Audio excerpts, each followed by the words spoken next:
perkenalkan nama saya Helmanisha Putri dengan NIM 112111079.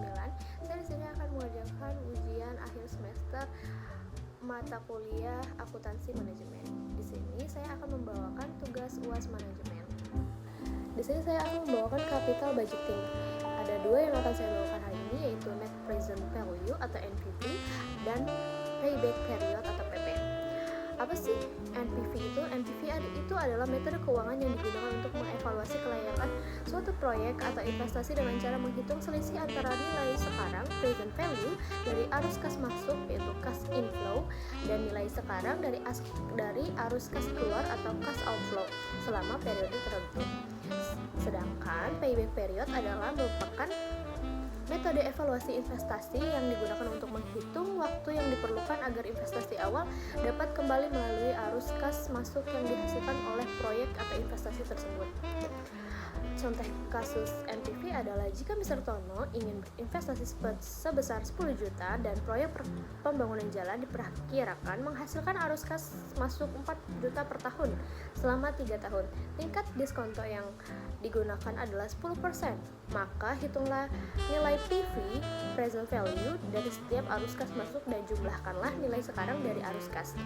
Oke, di sini ada penjelasannya menggunakan rumus NPV, yaitu sebagai berikut. Dengan jawaban, hitunglah sekarang PV atau present value dari setiap arus kas masuk. Tahun pertama itu ada 4 juta dibagi 1 ditambah 0,10 dalam kurung 1 sama dengan itu 3.636.364 rupiah. Dan tahun kedua itu ada 3.305.785 rupiah dan tahun ketiga itu ada 303.003 rupiah. Dengan nilai sekarang dari arus kas masuk adalah ditambah dari tahun pertama sampai tahun ketiga.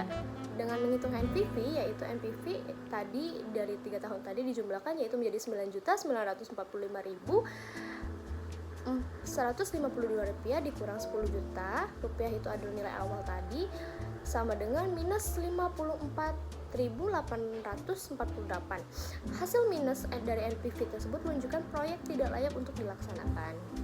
Next itu ada contoh kasus PP. PT Maju Jaya menginvestasikan 100 juta untuk membeli mesin baru. Mesin tersebut diperkirakan akan menghasilkan aliran kas bersih sebesar 25 juta per tahun.